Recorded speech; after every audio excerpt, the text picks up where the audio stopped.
So, the Wolverines are in excellent position right now. I expect him to head to Michigan when he does sign on Wednesday. He's an early enrollee. I expect him to, find some playing time fairly early in his career. He's a big time end that's very strong. All right, good afternoon, everybody. Welcome in. That was Adam Friedman. He is the Rivals national analyst, talking about a defensive end from the East Coast who might be signing on the dotted line with Michigan tomorrow.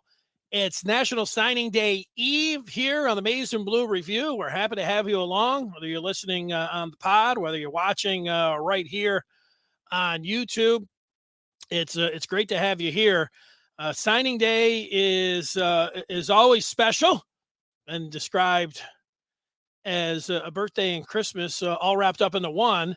It's changed over the years where they have the two. It might change again. There's been some talk about that with this early signing period. But right now, tomorrow is the opening of a 72-hour window for high school players to sign their letters of intent. And for Michigan, it's been quite the month. And when Michigan beat Ohio State, the immediate talk was, wow, well, what's the staff going to be able to do on the recruiting trail now that they have a W with having the W of Ohio State in their back pocket? And, the local, national, Brandon Justice, recruiting editor here at TMBR, said, hey, it's because of the relationships, because of, the nature of recruiting, it might not end up, showing up in this class, this 2022 class, which can sign early tomorrow, but likely, it's really going to take effect in 2023. Well, then they won the Big Ten, which was also so handy, because then you could say, hey, we can be very clear and we can be very honest about all of it. Michigan has been able to offer everything to a potential recruit, with the exception of a few things. One is that if beating Ohio State, they have not been able to say, hey, look, we beat Ohio State. It's been, you can be the one that can change things up and get us to the mountaintop, which, there's different ways of saying that. The other thing is, that they haven't been able to talk about going to Indy in the college football playoffs. Well, that's a nice thing to be able to have, where you can say, yeah, look at us. And every single day, like I'm going to be talking about the Orange Bowl coming up a little bit here. You watch ESPN or you're watching any show over there at some point, they're going to get, let's talk about the college football playoff. What do they think? Well, let's go Michigan, Georgia. Well, let's go. And it's happening, for the next 17 days until it's happening for the rest of the year here in 2021. That's invaluable when it comes to the PR you get across the country. What was not expected, although, the signs, because of the coaching carousel, and the coaching carousel is not just with the head coaches, but you have a lot of the assistants going and moving around. Well, those assistants that have the relationships with the certain players. And when that happens, sometimes the player's like, you know what? I want stability. There's any number, and I'm opening this back up. Well, the thing here is we get right into the Michigan Recruiting Spotlight, which is a segment that happens every day here on Afternoon Live. Michigan, it was only, a month or so ago, they were sitting at 20 or 21 in the Rivals team rankings. And, I pointed yesterday to the 2018 class, which was ranked 24th, and, just all of the outstanding players that contributed to where Michigan's at right now in the college football playoff. That's all fine, and that's good. And yeah, you want to develop and everything else, but you want the best class. You want the best possible players that you can get. We all understand that. And so when they were sitting there at 21, it was like, it's been a good year, but it's not showing up on the recruiting trail. But since then, Michigan has just been going up and up and up. I was going like this, acting like it was going down, but no, they've been going up and up, where they have cracked the top 10. And now, as we sit here on the eve of National Signing Day, and, the next 24, next 30 or so hours, it's a total fluid situation. But, I count about 10 players that Michigan is still in on. And, this is what the experts are looking at and everything that they can possibly come up with, before we get to tomorrow morning when the sun comes up. But, there could be more. and there could be flips on the team. There could be flips. There's going to be some flips across the country here. Michigan is in great position, and it's just going to be a heck of a 30+ hours as we get here. And there's no telling if Michigan, if they pull, I don't know, even half of these players that, there's on the Maize and Blue Review, the publisher, Josh Henske, the recruiting editor, Brandon Justice. I mean, they're putting out these future forecasts, and some of these they're highly rated players, and Michigan is expecting expecting that they're in with a really good chance, and these guys are predicting that they're ultimately going to end up with Michigan here. And it's been to close like this. Yeah, it's part of the coaching carousel. It's also a look at Michigan. There was Josh Gaddis for a second, was there with that Virginia job. And you're thinking, okay, well, Michigan's staff right now, at least right now, they heading into signing day, it has stayed intact. That's a big deal, along with beating Ohio State and winning the Big Ten and going to the college football playoffs. That has factored in. And now Michigan is here, and it is they're in great position. I would also add the name, image, and likeness. There's whether you want. I think a lot of people used it as excuses, as an excuse, the number one excuse over the years why Michigan couldn't compete with Ohio State or Alabama or Clemson. It was just like, well, they all cheat. They're paying their players. Michigan's not. They can offer them a scholarship and. Hey, here's what the university does in terms of academics and everything, but they can't hand them a bag, with cash in. Well, they essentially can do that now, pretty much. And so that is even the playing field as well. So a lot of the things that were factors before, and, the biggest one I think is the winning. Biggest one is winning, beating Ohio State, going to the college football playoff. No, there are things that Alabama has. When you watch Nick Saban, there's a couple. I don't know if there's a couple. There's one that I saw in the last year. Nick Saban sitting at his desk and talking to a recruit. It's about 10, 12 minutes. You can probably find it on YouTube. But everything that Saban says there is pitch is pretty easy. He says, look, people try to recruit against us saying that you're not going to play here at Alabama. Well, we played 8 true freshmen last year, and look at so-and-so. And then he talks about the Heisman Trophy. Then he talks about SEC championships. Then he talks about college football play. It just goes on and on and on. It really sells itself. So, it's he had to get to that point, but it's an easy sales job. It's pretty easy when it's like ice cold water at a 95-degree Michigan football game. You're that kid outside, like, hey, they're going fast, and it's an easy sell. Probably a lot of better. Examples are just as good examples that you can use there. We'll get to some Orange Bowl talk, some more recruiting, some more of the preview for tomorrow. Here's Antoine, we haven't seen for a while here. He's jumping in on the feedback. As you leave your feedback here, Michigan has gotten hot with recruiting, and they've recruited tons of corners. They seem to be recruiting a defense to stop Ohio's passing game, and they got a couple of pass rushers and some nice linebackers. I would agree, like, when you're talking about, the players that they've gone after and just looking at this class here, and they are getting hot. I think hot's the right word, Antoine, on the recruiting trail. If you can get hot, Michigan's hot as a firecracker right now. I played the sound from Adam Friedman, who's a national analyst for Rivals. He also did a story today about the 5 teams that could really move up tomorrow in the rankings, and one of them was Michigan. And, they've got some scholarships, and they're closing fast. Like I said, there's 8. You make a case for 10. There's always a few surprises here. And this is involving with the flips and everything else. And it is, I don't think they're just sitting back and picking and choosing which ones they're going to get. And I don't think they're going to get all 8 or 10. I don't even know if they can fit all those guys in, because it's always a numbers game.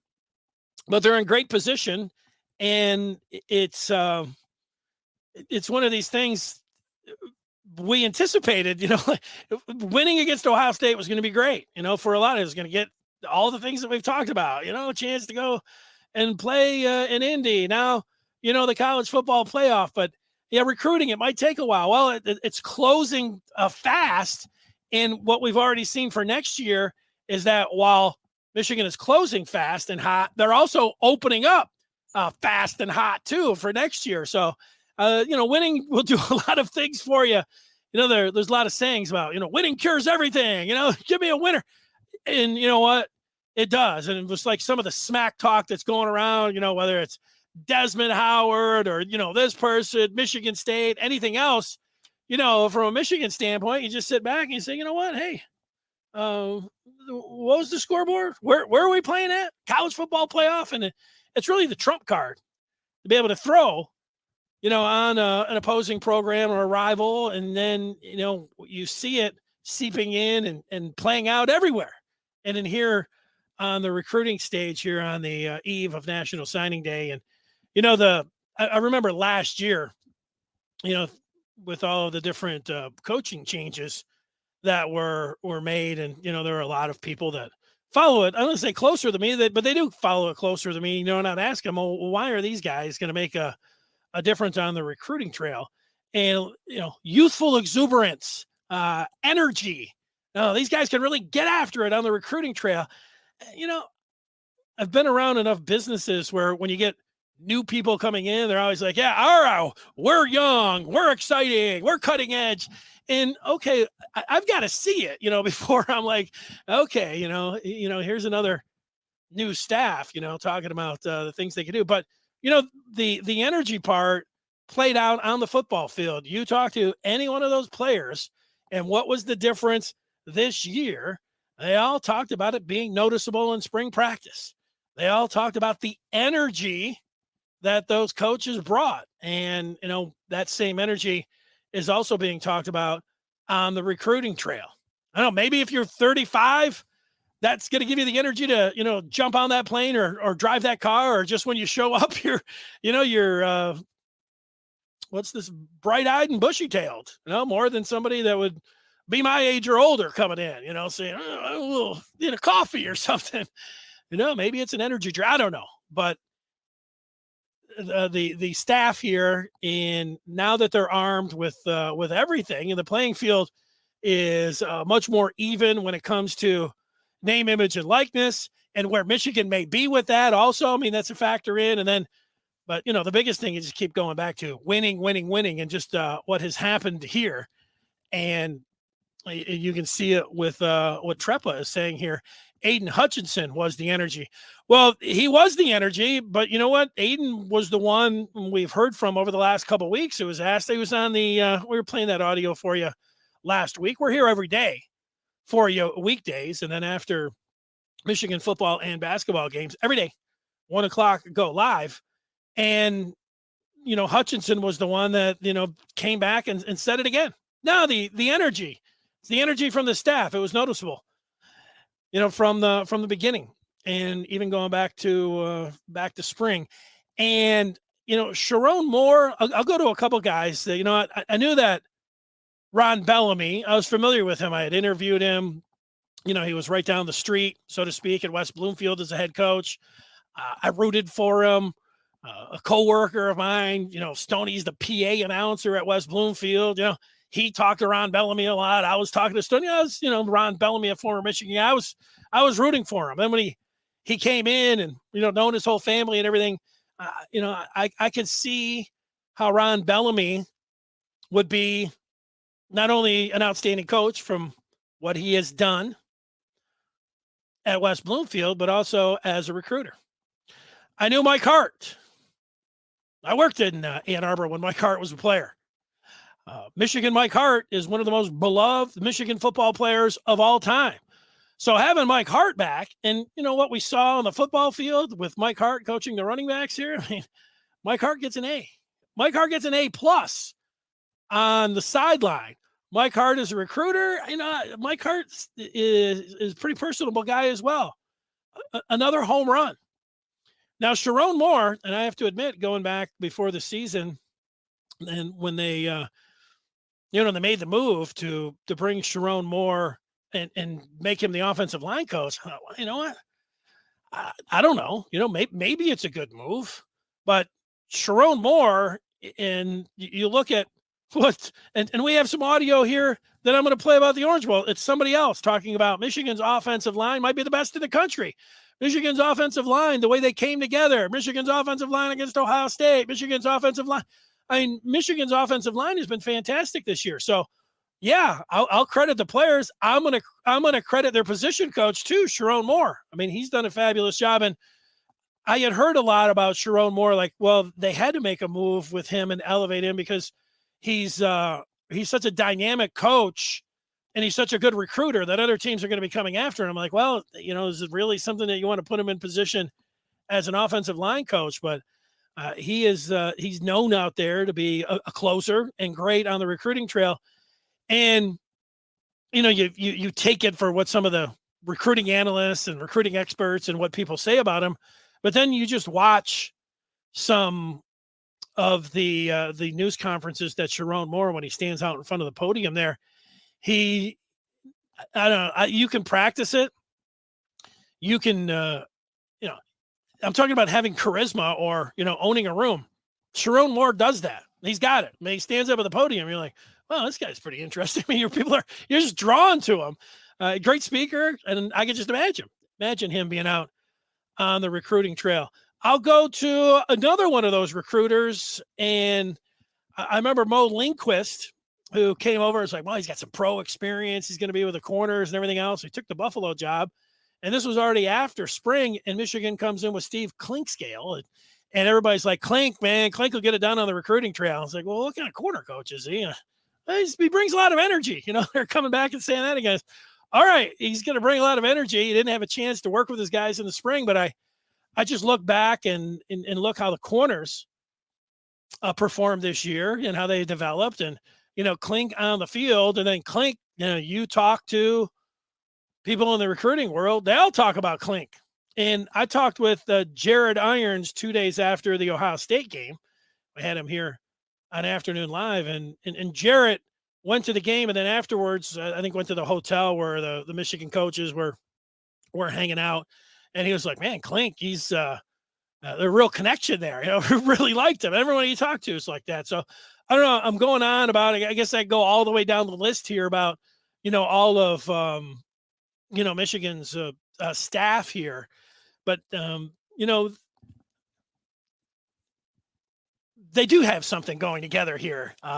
They are younger as a staff. I'm just looking at some of the ages here. Josh Gaddis isn't 40. Sharon Moore's only 34 years old. This was heading into the season. Matt Weiss, 37. Jay Harbaugh, 31. Mike McDonald, the defensive coordinator, he's only 33 years old.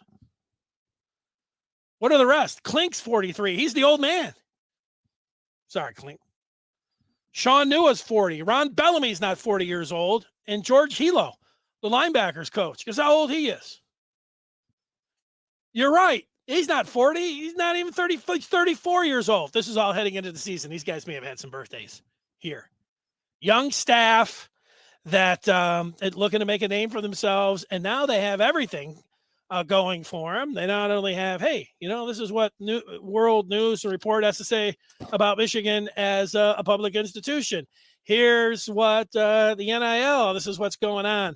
Don't worry about anybody just, handing cash. This is what we can offer you right out of the gate and in the future here. I don't know exactly how those conversations go with the name, image, and likeness, but it's developing, and it's definitely it's in favor.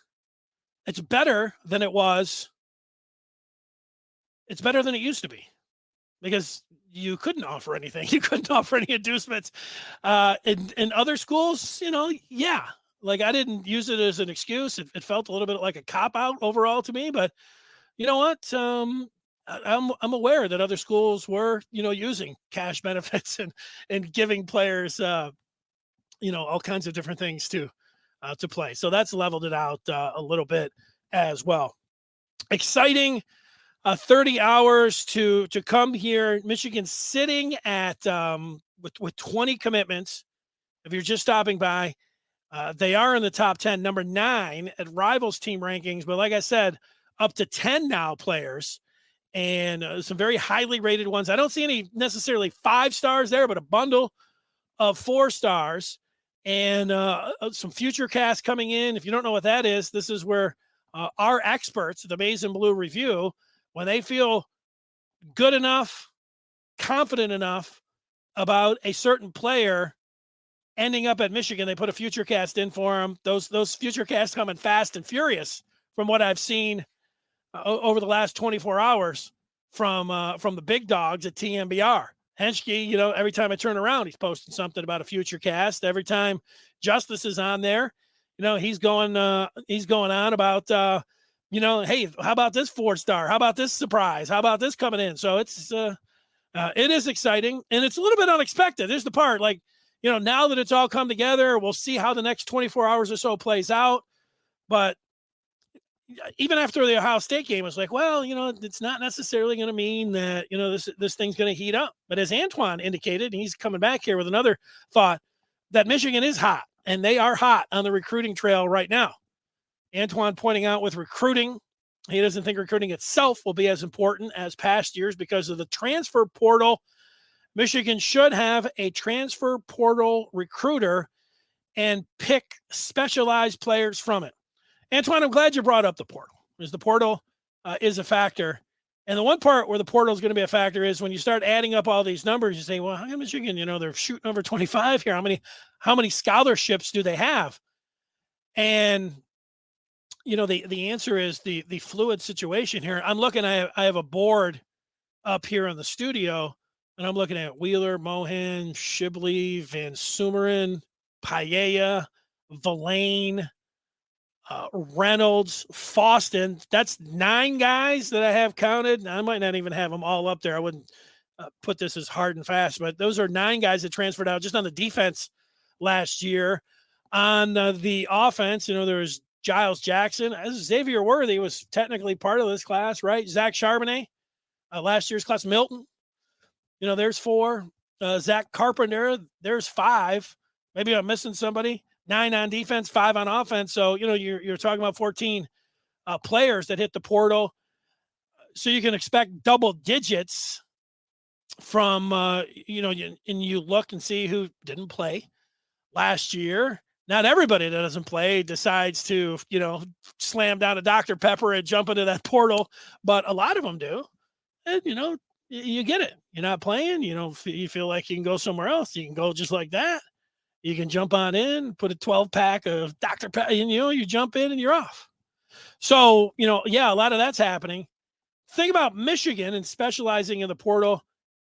The thing, and, this is going to develop over time here. And, the part about credits transferring in, and if Michigan can get the same guy, are they at a little bit of a disadvantage? So I was just talking about how the playing field had evened out because of, the name, image, and likeness, and also not just evening out, but now a huge uptick for Michigan from winning the Big Ten and beating Ohio State.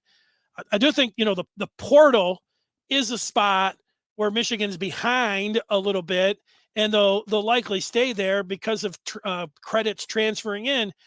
And you know what? You talk with enough people, like, if you ask me, I'm like, hey, let's let the credits lower the standards, let the credits transfer for football players. And people are like, well, wait a second, not so fast. We really like that U.S. World News and Report rankings of the universities where Michigan's, always, if they're not one, I think this year it was UCLA, USC, and Michigan. They're top 3.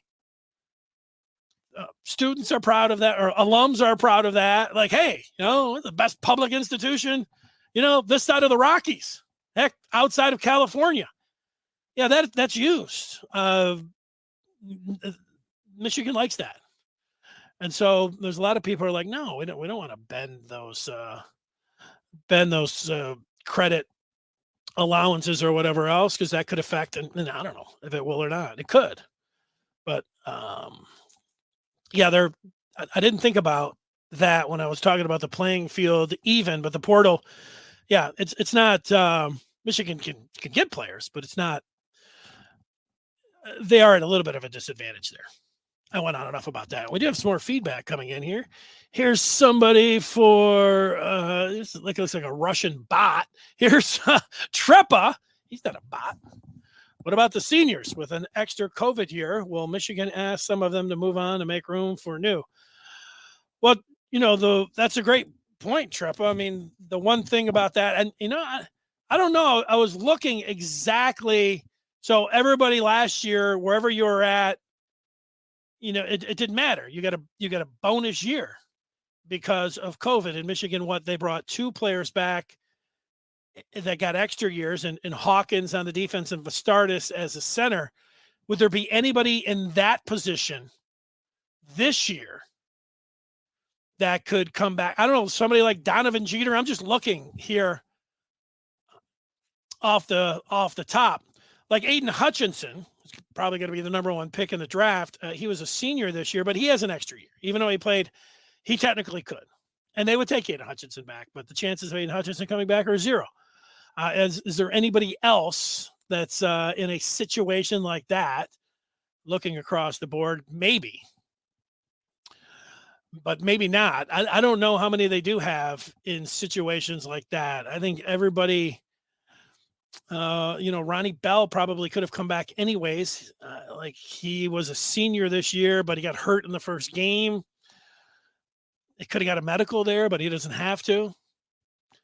Maybe on that offensive line as I look through it. So, yeah, good question. Very good question. I'm sorry I don't have that answer readily available for you. I'm going to be asking about that. I think there might be a way when you're talking about freeing up scholarships. Look, I don't even know if you have to. I think the guys that they can make up their mind right now, and they're just like, boom, we're out of here with the portal.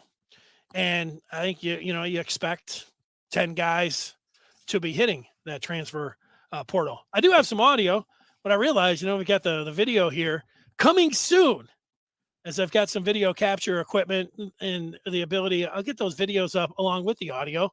But, right now I do have the audio, and people are listening on the podcast. They're like, all right, I like that. Well, let's get to some of that. Let's get to some of that audio. It's a little bit of an Orange Bowl preview here. I like to talk about that matchup against Georgia every day to New Year's Eve, at least something. And for this, I just grabbed some experts talking about it. One is Greg McElroy from ESPN. He was asked what he thought were the keys to the game, Michigan and Georgia. You look at the defensive line for Georgia, long considered the strongest position group in college football. Depth, size, speed, anchored by a 360-pound nose tackle in Jordan Davis, who's a complete disruptor and is absolutely impossible to run the football against. However, that group struggled against Alabama, couldn't generate the pressure that they had on several different occasions throughout the season. So will they get back on track against arguably the best offensive line in college football? Michigan has been playing with an edge all year long, and their team has really rounded into form. Yeah, they have rounded into form. I mean, that's the one thing about Michigan. Like, and it's even the question, like, hey, they played so well over the last 2 games. Wouldn't it be great if they could just play the following week because they have this momentum? But I don't see the momentum stopping with, the break that they have to the Orange Bowl. If anything, you get the confidence in being able to execute there as the offensive line, and you feel like, and then you're able to execute it and then take it to the field and execute it. Well, that just gives you more confidence in what you're doing and the practices leading up to Georgia. So that momentum part, I don't know, like, it's always one of those things that's hard to, wrap your head around or wrap anything about, if there's really momentum or not, because, there was the thought about, well, is Michigan going to lose some of that momentum because they let it all hang out against Ohio State? And if you look back, people are automatically like, no, that momentum wasn't, they weren't overlooking Iowa. But if you go back, the first series that Michigan had against Iowa, I think they were 3-and-out. In the second series, Iowa went right down the field on them and ended up missing a 30-yard field goal. But, it doesn't mean that you start out like how far does is the momentum going to take you through a game. You're going to need all 4 quarters against Georgia. I think we can all agree about that. Out of all of the audio from the Orange Bowl that I have taken and put here in the system, I find that this next 60 seconds is the best preview, and not a surprise because it comes from Chris Fowler, who was on the Rich Eisen show. And Chris Fowler was asked to talk about the matchup and how he sees it. Here's Chris Fowler breaking down the Orange Bowl, Michigan and Georgia, and what he thinks of it. Defensive, low scoring. Vegas has got as one of the lower scoring games you'll see at this level. CFP games have been known for wild shootouts, basically, in the era when Clemson and Alabama and LSU brought these big offenses in. I think it's a different feel this year. Cincinnati and Alabama may be slightly higher scoring, but both teams sort of want to be physical and run the ball, and I think it comes down to which quarterback's going to be able to make plays. We saw McNamara make some beautiful throws against Ohio State, take advantage of the play action opportunities, press the ball when needed, take care of the football, which is what he has to do against Georgia. And then Stetson Bennett looked really average against Alabama after looking good for a lot of the year, at least in the metrics and the analytics. I always felt like, this is no slight on him. I mean, it's hard not to be insulted by this, but I just felt like limitations were going to come into play at some point when the quarterback had to make plays. And Alabama didn't give him any breathing room, came after him, and he struggled big time in that game. So Michigan can make him uncomfortable. Again, I like their chances. I think that, McNamara, it really is as simple sometimes as quarterback play, right, in these games, because I think they're pretty evenly matched and they're both physical and they both want to do the same things. Yeah, I like the analysis there, and I like Michigan the more that I look at this game. I know there's a lot of people, and this is, I think, I don't know how much you can argue this. Georgia's got a great run defense. Georgia's got a great defense. So is Michigan, the one thing that they like to do to set up that play action is running the ball. And you can say, hey, Georgia's going to neutralize this, and it's going to come back to Cade McNamara, and that's advantage Georgia. Well, I see what you're saying there, but like what Fowler was saying, it's the same thing, like Michigan's defense and the ability to get back to Bennett. If Michigan can play the run well, and I like McNamara in this spot more than I like Stetson Bennett. That's me. Actually, I like the combination of McNamara and McCarthy, who's a wild card in this game, like he's been all year long. And this one, even more of a wild card after seeing the success that Bryce Young had, the Alabama quarterback, against the Georgia defense. He was able to move around, and he was able to run the ball himself. And he was also able to free himself up, moving the pocket, to make some plays against that Dogs defense. And yeah, how many plays, how many packages have McCarthy in there, and some design rollouts and some design runs? A few, probably a few more than we've seen. And then, depending on how things go, you can see more of them. I don't know if I feel great. I feel good about Michigan's chances in the Orange Bowl. And, how they played the last two games, how this thing's coming together for them. Looking at Georgia, I don't think it's going to be a blowout, but can Michigan get it to the fourth quarter and hang with the Dogs? I say yes. I think they can do that. All right, that's the audio for today. One more from Antoine. Super seniors are holding back other players. College football better get a cap on what they can offer players. It will hurt college football with the money and transfer players. Yeah, the super seniors didn't hold anything back from Michigan this year. I think it's one of the keys. You're talking about, how Michigan did this and where they're at. I think you want to start with Aiden Hutchinson. I think that's great. He was the best defensive player in the Big Ten, the best defensive player in the country. However you want to look at, one of the best defensive players in the country. And yeah, having the best player on one side of the ball, Michigan hasn't had that in a while, a big-time difference maker. So I think you do start with him. I think you go on the other side and you talk about Ojabo, but two positions that Michigan had super seniors at, and both of them came up big. Does Michigan win the Nebraska game without Brad Hawkins, Antoine? He made the strip at the end of Taylor Martinez and won the game. Now, we can't say for sure that Nebraska would have driven the field there and ended up scoring and beating Michigan in that one. It was a 3-point game, 32-29. So, maybe they could have got a touchdown. Maybe they could have gotten a field goal range. We could have been talking about an overtime. But the bottom line is the super senior Hawkins made the play to win that game. And also, he played not just all right as a safety this year. He played great. Brad Hawkins was great for Michigan, tackling, playing safety. He was awesome. He was everything that you could want out of the safety position. He graded out that way, analytics and everything else, made the plays. So he's, no, you're not talking about him as Hutchinson or Ojabo. but you're talking about him pretty quick as one of the not only the stars, but, difference makers for the Michigan defense this year. And on offense, what can you say? We've been going over this offensive line. You go through each one of them and everything else, but you have to have the guy there snapping the ball that's making all the communication. He's calling out all the, protections, and, he's snapping the ball there. And from a walk-on to a sixth-year guy in Vistardis, how valuable was he? I'm going to say pretty valuable, because behind him, they would have probably had to move Zinter over to center. So then now you're subtracting from, the interior or the guard play, and, having to switch somebody in there at center. Maybe it'd have been okay, but Vistardis and for Michigan, Brad Hawkins were, part of the story and why they ended up having the kind of season that they had. So I see what you're talking about. He's talking about college football as a whole, not just Michigan.